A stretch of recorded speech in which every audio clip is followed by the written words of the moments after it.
eu fiz uma matéria que me doeu muito fazer, perto dos anos 2000, talvez tenha sido 2000 ou 2002, sobre mulheres, de maneira geral.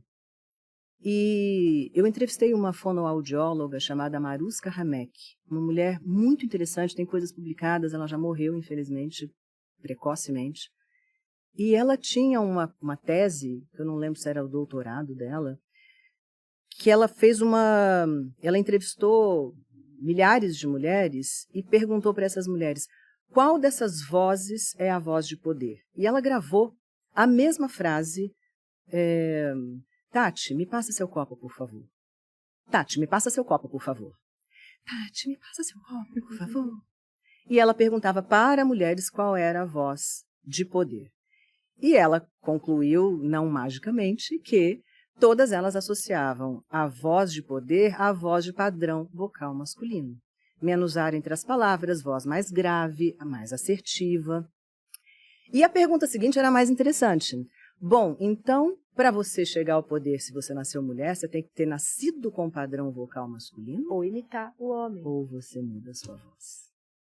Eu mudei a minha voz, certamente. Depois dessa matéria, eu fui olhar as minhas primeiras matérias, lá em 1980 e bolinha. E eu tinha a voz mais frágil. Eu tinha a voz mais aguda. Eu tinha uma voz de mulherzinha.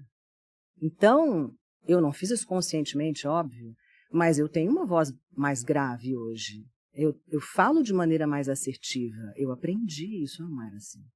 E eu aprendi inconscientemente.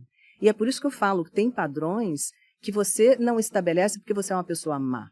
Você estabelece para sobreviver. Para sobreviver, porque está aí na sua frente. Se você não fizer isso, você não vai, sabe? E você se viu já imitando? Porque eu já me vi, eu entrei em propaganda no final da década de 90.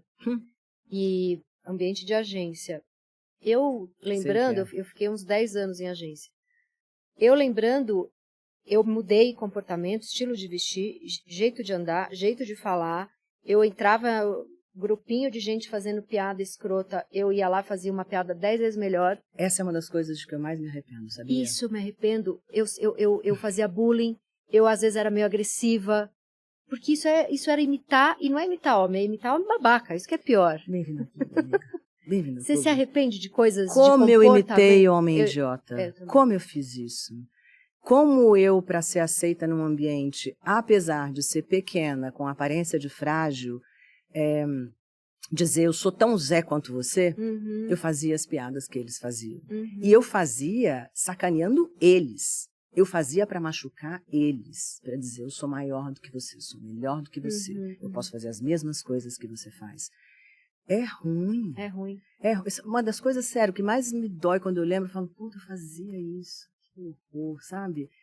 Mas também, se ninguém vai lá, na minha geração, eu fui a primeira... Você abriu muita porta. Quando a gente olha os gráficos de entrada de mulher no mercado de trabalho, a gente vê que no Brasil as mulheres entraram maciçamente nos anos 80. Na Europa, nos Estados Unidos, um pouco antes disso, né? E você não tinha nenhum modelo feminino para copiar. Você só tinha um modelo masculino e era quase como uma concessão. Você vai trabalhar? Vai. Beleza, tá bom, mas você tem que fazer tudo o que ele faz. E em casa não pode deixar de fazer nada do que você fazia previamente. Ninguém leu essa merda de contrato, desculpa, mas a gente foi lá e assinou. E você tinha que ganhar, sabe? Você ia fazer o que da sua vida se você não ganhasse? Você passou por algum resgate de feminilidade, assim? Passei. Na década de 80, começo da década de 90, tinham aqueles blazers com ombreira. E a gente usava a droga do sutiã de ombreira por baixo do blazer de ombreira. Tinha uma necessidade de parecer masculina, sabe? Na música, na dança, no cinema. E a gente adotou esse troço, porque era importante pra gente se ombrear aos homens.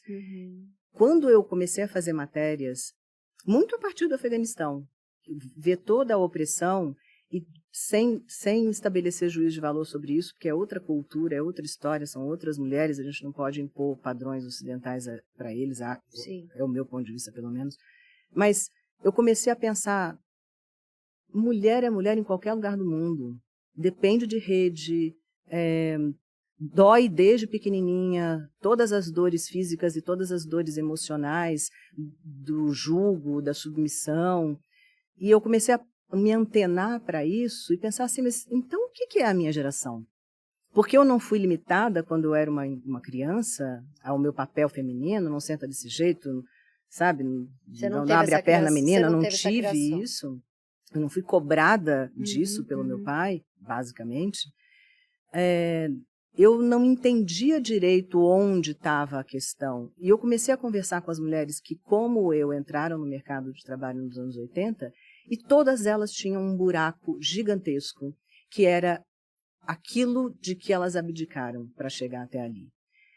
Você vê que nos anos 2000 tinha fila de espera em porta de clínica de reprodução, porque todo mundo adiou a maternidade para trabalhar. Ou você tinha as tais produções independentes, um monte de mulher que falou, vou ter filho mesmo e não preciso de homem. Ou um monte de relações frustradas, casamentos desfeitos um atrás do outro, enfim, uma vida emocional confusa. Como se para ter a vida profissional que a gente tem, tivesse que abrir mão de todo o resto, que também é importante. Lógico. Ter um parceiro amoroso, para quem quer ser mãe. Mas quem chegou aos anos 2000 com essa história, chegou com essa história, sabe? Chegou com esse buraco, com essa rachadura dentro de si. Qual?